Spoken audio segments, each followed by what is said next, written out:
This decision was made out of an abundance of caution and due to an observed increase in the rare blood clotting condition known as vaccine-induced immune thrombotic thrombocytopenia, or VITT. We did so because we needed to take time to review the data and to consult with our partners, including Public Health Ontario and health experts, and now we are confident we can now offer a second dose of AstraZeneca vaccine. So today, we're announcing that Ontario is moving forward with second dose administration of the AstraZeneca COVID-19 vaccine, beginning with those who received their first dose of vaccine between March the 10th and the 19th, 2021. The first group of individuals in the province who had received the AZ type of vaccine. I want to make sure nothing is more important than the health of Ontarians, and for the best protection against the COVID-19, it is vital that everyone who received the AstraZeneca vaccine for their first dose receives a second dose. Data from the United Kingdom at this time, because initially we had the data related to the much reduced risk of VITT, was initially 1 in 1 million, but they've updated their data as I had asked they would do, and we now say it is 1 in 600,000. Still very, very low. But we did want to make sure we had the accurate data to give to the public. For a limited time now, during the week of May 24th, individuals who received their first dose of AstraZeneca vaccine during the period of March 10th to 19th, 2021, may opt for an earlier dose interval of 10 weeks with informed consent. That means that you understand the data and information, you can talk to your provider, and they can answer your questions. Choosing to receive the second dose of AstraZeneca vaccine at the 10-week interval is safe and provides strong protection against the COVID-19 infection. Individuals who are eligible and do not receive their second dose of AstraZeneca vaccine at the 10-week interval during the week of May 24th will be able to schedule their appointment for a second dose of AstraZeneca at the 12-week interval. Those who receive the first dose of vaccine between March 10th and 19th, 2021, can contact the pharmacy or primary care provider where they received their first dose to book an appointment beginning the week of the 24th. Individuals who do not receive their second dose at the 10-week interval during the week of May 24th will have the ability to receive a second dose of AstraZeneca vaccine within the recommended interval of 12 weeks. The province is also looking closely at available data and evidence from a clinical trial in the UK with early promising results of administering doses of 2 different vaccines. At this time, the National Advisory Committee on Immunization does not recommend that the vaccines of different types be used in the 2-dose series, as data on the immune response following the mixed vaccine schedules are not yet available. We look forward to receiving the NACI decision very soon. We'll continue to work with Health Canada to monitor the quality and efficacy of all COVID-19 vaccines being used in Ontario. The health and safety of Ontarians remains our top priority. All Ontarians are encouraged to get vaccinated as soon as they're eligible and to receive their second dose at the recommended interval to ensure maximum protection against COVID-19. It also remains critical that all Ontarians continue to follow all public health and workplace safety measures currently in place. I emphasize that because some people feel once you get a dose or second dose, you've reached the maximum capacity within a few hours. It takes weeks to build up that immunity. So you need to follow your public health measures in that time period. So by following these measures, we can further reduce transmission of the virus and safeguard hospital and public health capacity and save lives. So those are our main announcements today, and there was a fair amount of dates and times. So at this time, I'm going to ask our Alex to coordinate questions from the media for Dr. Heyer and myself. And so I'm going to ask Alex now to open up for questions from the media. So thank you. We'll go to the phone lines. Just a reminder, 1 question, 1 follow-up. Over to the first question, please. First question comes from Jessica Smith at Queen's Park Briefing. Please go ahead. Hi, good morning. I really appreciate the update on AstraZeneca, and I'm sure my colleagues will have many questions. But my first question is for Dr. Heyer in his capacity as Chief Coroner. I'd like to ask you about some comments. I've been speaking with people who lost loved ones in long-term care during the pandemic, who believe that neglect caused or at least contributed to the deaths of their loved ones. They want some answers from the office about what it's doing to investigate deaths from neglect in long-term care. What can you tell them? Yeah, thank you for that question, Jessica. And first and foremost, deepest condolences for those who lost their lives throughout the pandemic, but generally just terrible tragedy that you're talking about. Given my role with COVID-19, the Deputy Chief Coroner, Dr. Reuven Girard, with our office is fully charged with taking responsibility for all of that work. And so I don't have specific engagement in the detailed analysis or detailed investigation. So my apologies, I'm not able to provide any specific answers. It really is within others at our office, given my intersection with COVID in the provincial leadership. Follow up? Okay, to follow up, I'm hoping you can clear this up. Do coroners in this province have a legal duty under the Coroners Act to investigate these deaths, believing that people, having reason to believe that these people may have died from negligence? And do you know if the Deputy Chief Coroner is ensuring this is happening? Yeah, again, Deputy Chief Coroner is responsible for this. I know that he's involved in evaluating and would apply all of the legal criteria that are within the Coroners Act and apply those to whether investigations are required. But the specific details, I apologize, I don't have those.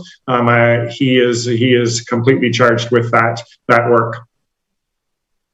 Next question.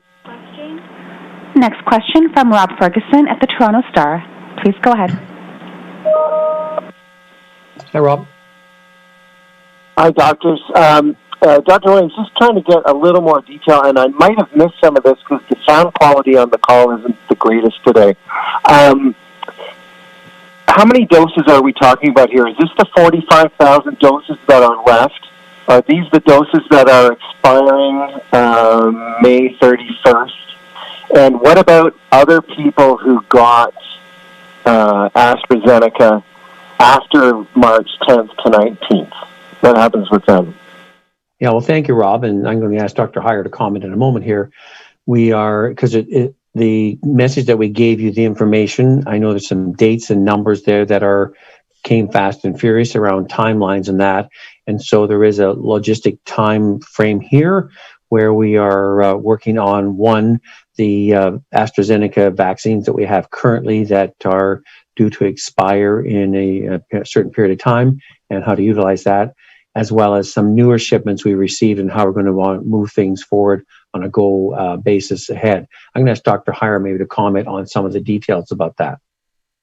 Yeah, good morning, Rob, and hopefully you can hear me okay. Apologize if there's a quality issue. So there's approximately 55,000 doses of AstraZeneca that many of which the effective date of the effective period of delivery is May 31st. And so we are focusing on those in this incremental approach to providing second doses in those who have received AstraZeneca at the first dose. So right now, the first focus is on those 55,000 and providing the opportunity for those who received their vaccine during the week of March 10th to, well, it's a little more than a week, but 9 days of March 10th to 19th, and providing that opportunity at this 10-week interval. As you know, the initial interval was 16 weeks, and what we're doing in our incremental approach that's science and data informed is we'll provide additional advice and recommendation for those who will be receiving their dose at the 12-week interval, which starts on June the 2nd. So we are working again during the week, next week, to continue to evaluate the data and the information that's available to provide the best current information and recommendation to those who are eligible to the second dose. They are first and front and foremost in our minds in ensuring that we provide the best opportunity to provide the best protection from AstraZeneca. Follow up?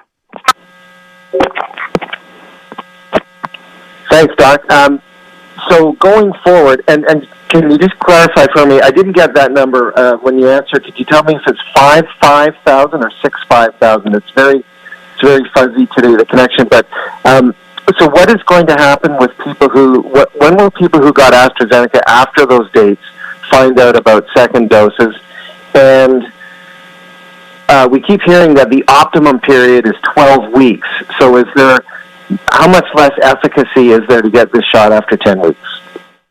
I'll start and then I'll pass over to Dr. Williams. It's 5-5, Rob, and I think it's your phone maybe, but just teasing you. But 5-5, and so 55,000, and then I'm going to pass over to Dr. Williams. But we are actively reviewing all information to make decisions and recommendations about the second dose, and there is time before that 12-week interval occurring for us to continue the work and provide further information to those who received after March 19th. And in fact, some that received during March 10th and 19th, because not everybody who received during that period of time will be covered by the 55,000.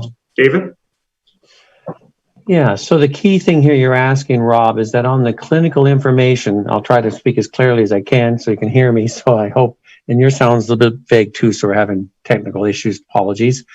What we're talking about is that in the clinical trials, they had looked at intervals of looking at the vaccine efficacy following a dose, and they looked at various times, 4 to 8 weeks, 8 to 12 weeks, and different periods in there. And they noticed that at the 12-week period, they measured this going out 4 weeks after the dose of the different settings, till up to 16 weeks. And as we said before, the peak time when they said, if you wait until 12 weeks to get your second dose, these vector-borne vaccines continue to build up immunity, and they get a better response if you wait for a proper time period. The original 16-week period delay was based on the need of the overall, all the vaccines, including the mRNA vaccines, to allow to get as many first doses as soon as possible. Their peak time between first and second dose is still the original recommended time of 21 and 28. The difference about the vector-borne ones is that as you wait longer, it builds up more and more efficacy in that time. And even now they found that where in the past we said if you get 2 doses after 12 weeks, you might get up to 78 to 80% efficacy against symptoms. Now they've waited longer, and from the UK, the data indicates that may be closer to 85 to 90%.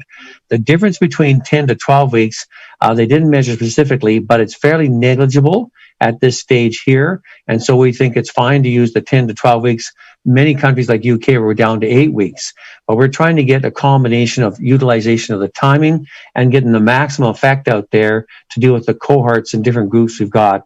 We'd still like to go for that 12-week period if we can to make sure people get the maximum peak effect from their vaccination.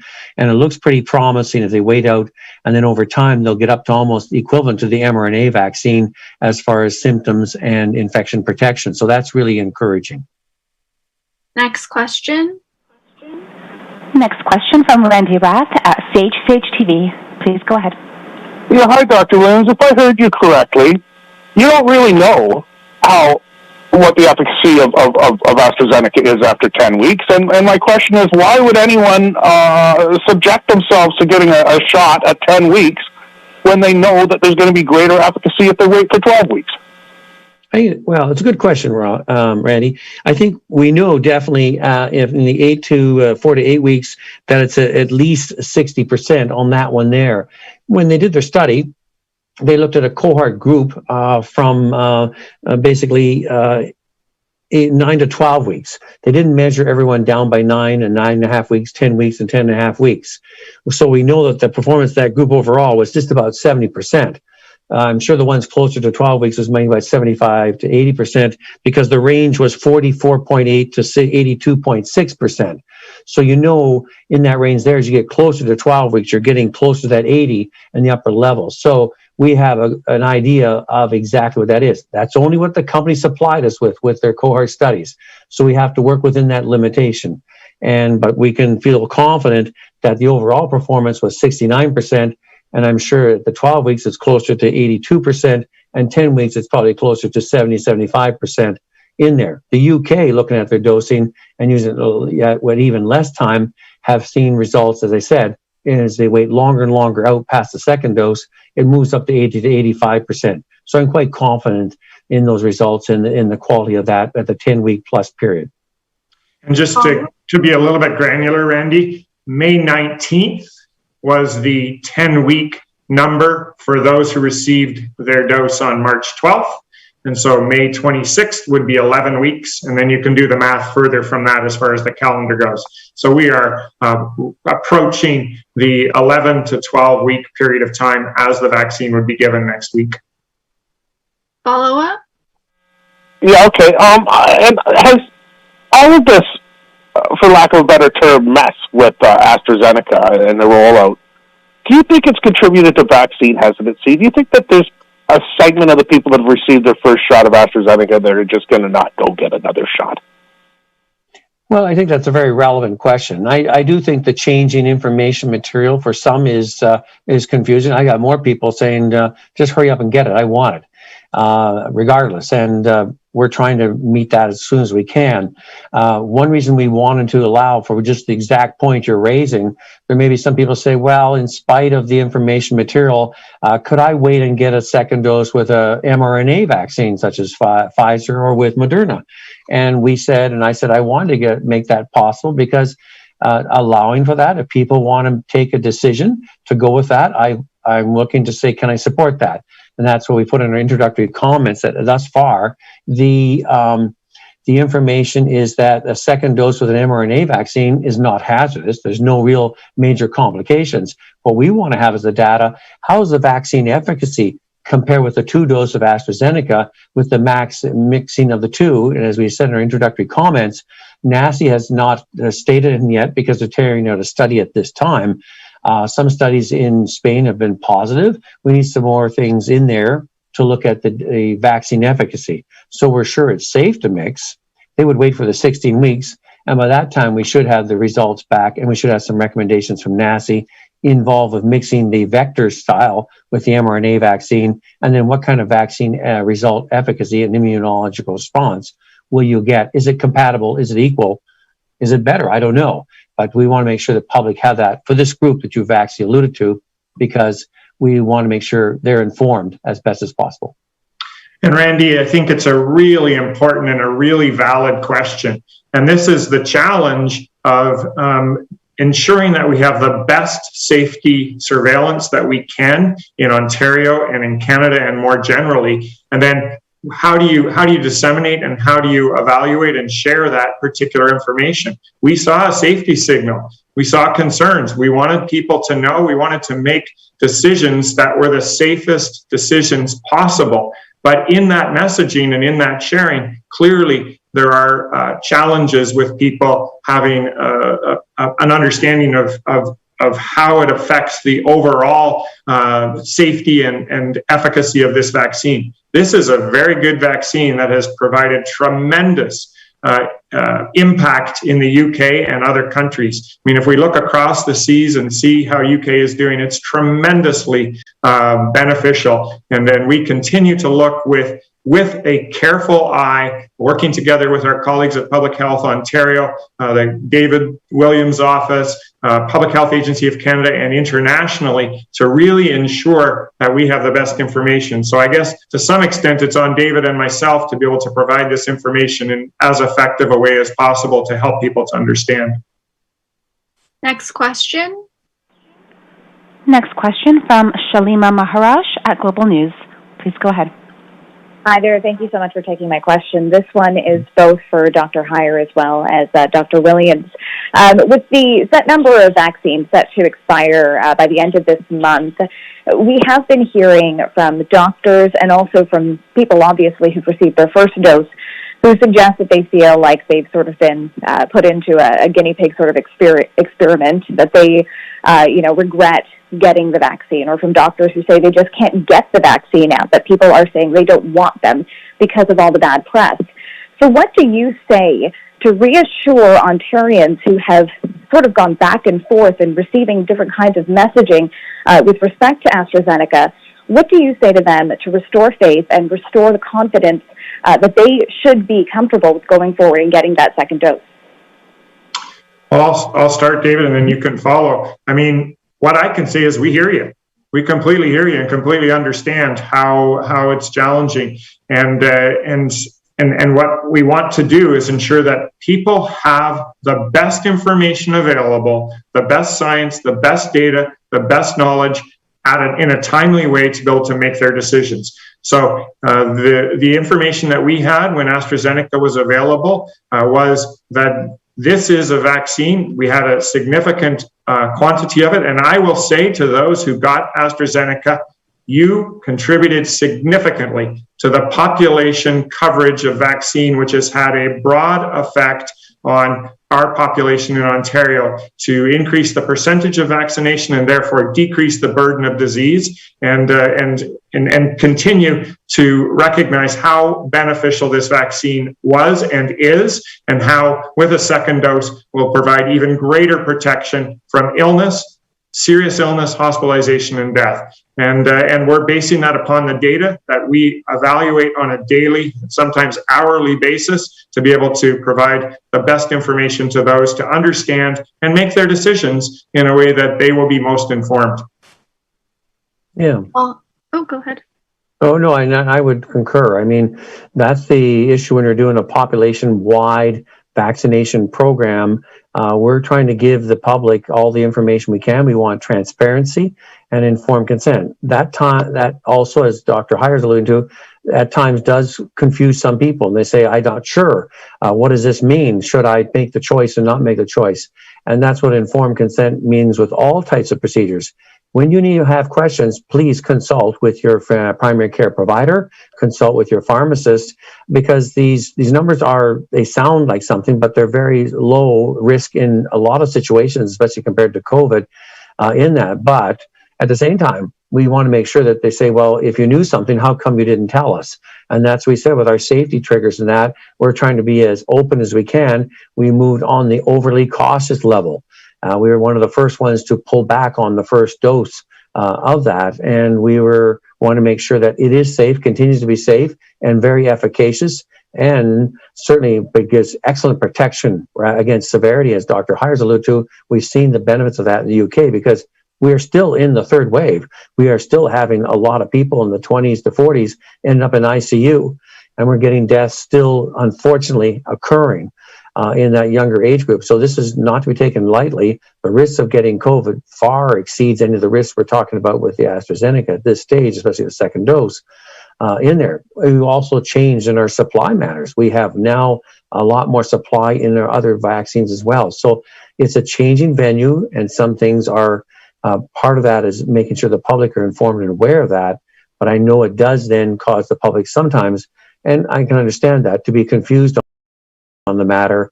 And so we want to make sure all venues are open for them to ask all the questions they need to ask, because these are important decisions to make, and not making a decision is also not a good decision. And so you need to be informed, but don't delay, make a decision, because it can have hospitalization and life impacts.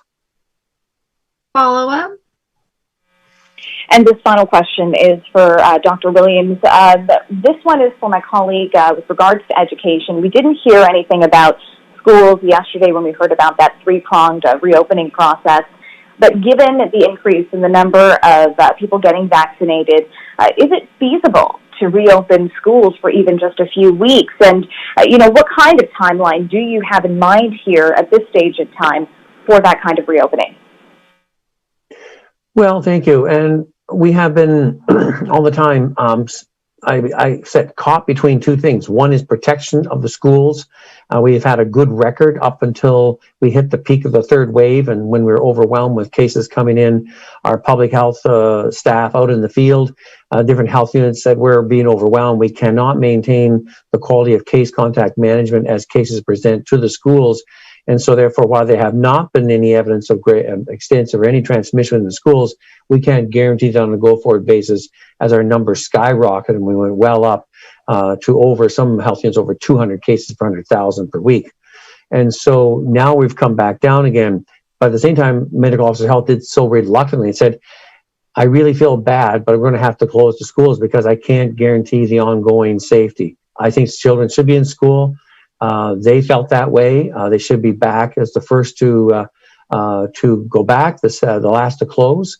And so as we go on this forward basis, as our numbers are coming down, 1,898 today, well, we're still just have a bit down the peak of the second wave. So we've got a way to go. So we're coming down rapidly. And so we would like to look at a team approach overall. We would like to recommend that when our health units are ready, and they say, none of the MOHs across the board said, we really strongly support for the health and mental health and development of children, they should be back in school. At the same time, we know this means negotiating and discussing with the Ministry of Education, with the boards of education. There's different teams with staff and teams, people getting vaccinated. Our special ed, spec ed teachers have already been vaccinated, a large number. The percent, I don't know across the board, every location. That's board by board, and teachers as well. So we're ramping up again to make sure all our testing things are in place. So I still think it'll be valued to be back. The exact time of that, as I said, it's always been a coordinated approach and looking for that to happen as soon as possible. They have my support for that, and pretty well nearly all our medical officer health is saying, we think we're ready to do case contact management, we can handle that. So we're working with our partners in education, as well as the local boards and staff to make sure this gets up and running. And of course, make sure the parents feel, are they confident? And we want to make sure the parents are informed and ready to do that. So we want what's best for the children. And we think in school is one of the best things they can do, and to do what we can for the rest of the school year. Next question. Next question from Jeff Gray at the Globe and Mail. Please go ahead. Oh, hi, thanks. Hi, doctors. I wanted to ask about that, the data on the safety of the second dose, because we originally had this 1 in 1 million figure, and that's now down to 1 in 600,000, I assume, as more cases have emerged. That's what happened with the first doses. How confident are you that that number isn't going to continue to decline as we get more and more data from people who've gotten the second dose and ended up with a blood clot? Well, thank you. And that was the reason, if you recall, when I said, people asked me right away, what about the second dose? And I said, I'd like to be informed as the updated data on those issues there. The last I had was 1 in 1 million in there, and I want to look at different studies. This data just came out from the UK with some further review. It may seem it's a significant change. It went from a few up to 15 cases out of their whole cohort. And they did a mass amount of vaccination in there, but some of these things take a time to see. So we moved from 1 in 1 million down to 1 in 600,000. That's still a very rare event. We will watch, we'll get informed with more data and information. And as we did before, if there was some reason for concern, we would move on that. But that's with all our different experts, including those in Public Health Ontario, at the federal level, Health Canada, et cetera, and on the global perspective, as we see this massive vaccine program being undertaken. I think what's reassuring to me is the adeptness and quality of the safety monitoring, very closely looking at all these ones. And that's the thing, it's probing and looking for any type of triggers and safety concerns at all, and moving on those very adroitly and quickly to ensure the safety and the ongoing quality of the vaccine program. So I'm confident right now in the safety and those numbers, but we will continue to be informed by experts, and we want to be watching for that all the time and be updating accordingly. And the public will be the first to know when we have the data that needs any significant change. Follow-up? I want to know just what happens if people, if you don't get people coming forward to take these doses that expire May 31st? Is there a backup plan, or what happens if people just don't want them and they want to wait for Pfizer or want to try a different approach? So I think if you're asking about the ones that are due to expire the end of May, is that what you're alluding to in particular? Yeah, I guess that's the issue, I think. Yeah. Okay, I'll let Dr. Heyer make some comments on that, because we're dealing with a fair size cohort that has the opportunity to choose on that. So maybe he may want to talk about some of those logistic issues. Yeah, thanks for that question. We have been receiving a significant amount of reach out asking for this potential for this opportunity. So we will monitor it on a very tight basis, and then we'll make decisions about other approaches that may be required. If we think about this, it's 10 weeks as of last Wednesday, and those who are March 19th recipients would be 10 weeks as of next Wednesday. So there is considerations, but we have seen and heard significant request for this opportunity, and we're providing all best efforts in a very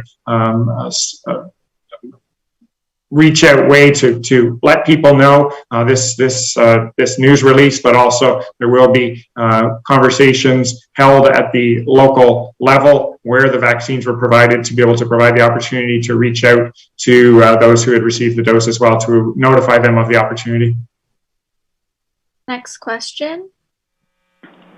Next question from Faiza Amin at City News. Please go ahead. Hi.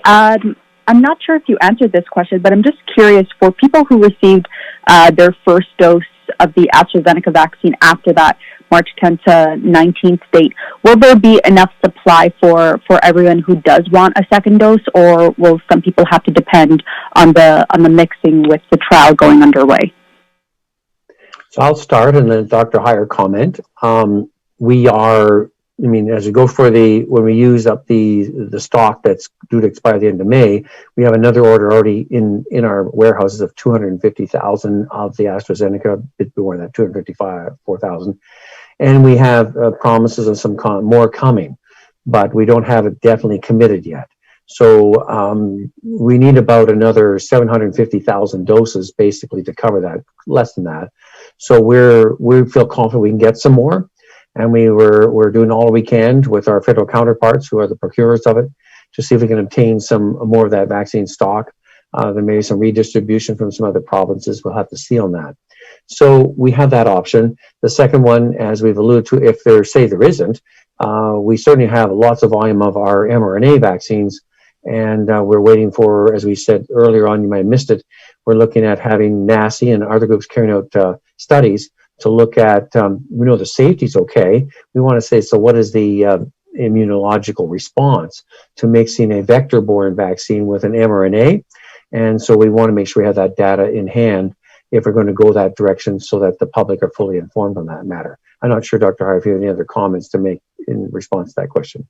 Yeah, I think this again speaks to the day-to-day challenges that Dr. Williams and many in the province struggle with as far as a pandemic goes. We're having to make decisions quickly. We're making decisions based upon the data and the information that's available to us. And right now, we're making a decision and a notification about what to do for this week's supply. And as more supply continues to come, then we will continue to inform the public and inform those who received their earlier doses, with a goal to provide, with a plan to provide second doses to everybody who received their AstraZeneca in the most informed and data-driven way. Follow-up?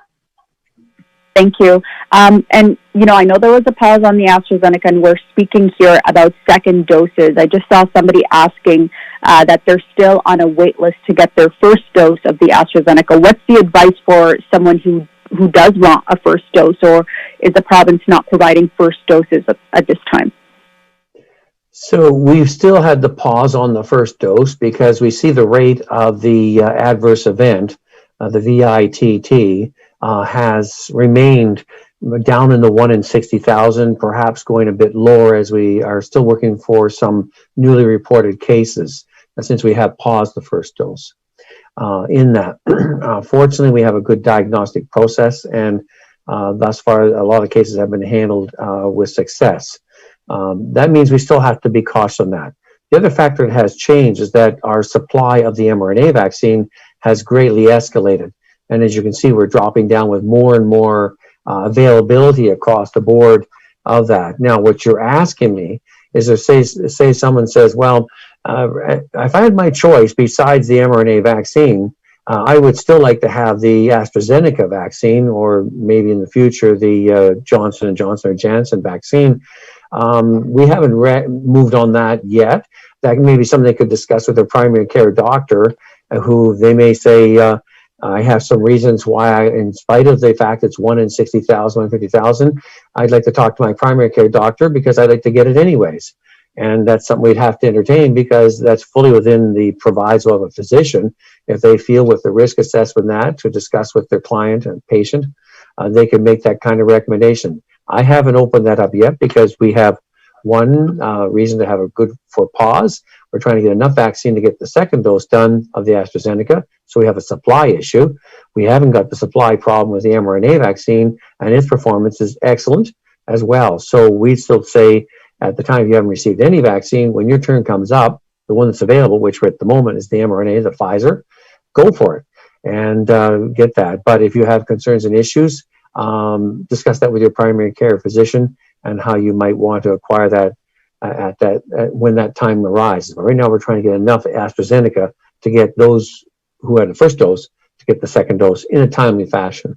And we're working our best to get that. I will give a concrete example, though, where we are based upon solid clinical advice and caution.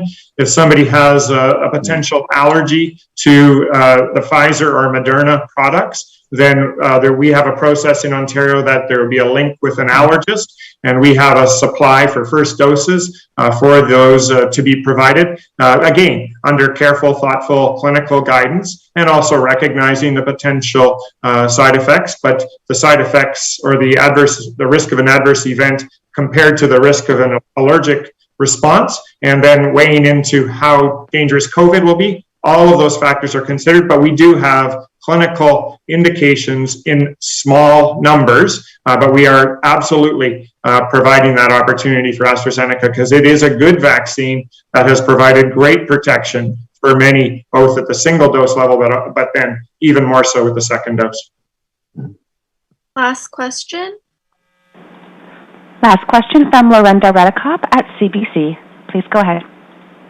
Hi there. Could you clarify? It looks like March 10th to 19th was part of the pilot project. So is this limited time offer just for people who are from those three regions? What was it? Toronto, Kingston, and there was one more. Yeah, I'm happy to answer that, Lorenda. Nice to hear from you. Absolutely. Well, those are the only people, I'll be simple about it. Those are the only people that have received the vaccine. Those are the places between March 10th and 19th that they received it. It was in Frontenac, Kingston, Frontenac, Lennox, and Addington, number 1, number 2, Windsor, Essex, number 3, Toronto, and then the primary care practices, there were 6 public health units, Toronto, Hamilton, Wellington, Dufferin, Guelph, Peterborough, Simcoe, Muskoka, and Peel, and they were the areas where in the province this vaccine was provided during that March 10th to 19th period. So it's really about where it was given and the time. It was really about the time frame when it was given, and those are the areas that were the initial ones. Thanks for raising that. It's really a great way to help people to understand where the reach out may occur or where they can reach out. Follow up, and this is the last question. I know a lot of people who got other vaccines are really wondering if the second dose might be sped up from the 16-week period. Given how much supply is coming in, is there anything you can say to people who may be wondering that?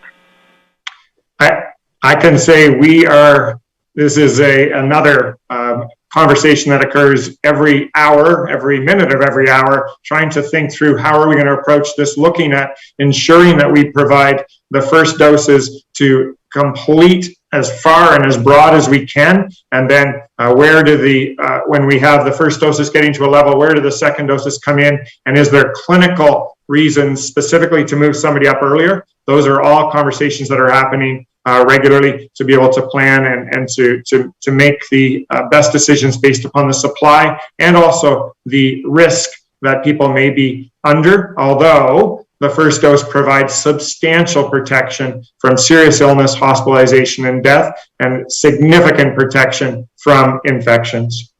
Yeah, and I would add that to the credit of Dr. Heyer and others in the task force, this balance and the work involved in the logistics and carrying out this massive vaccination program with the supply and variable things has been a huge endeavor and gone on really well.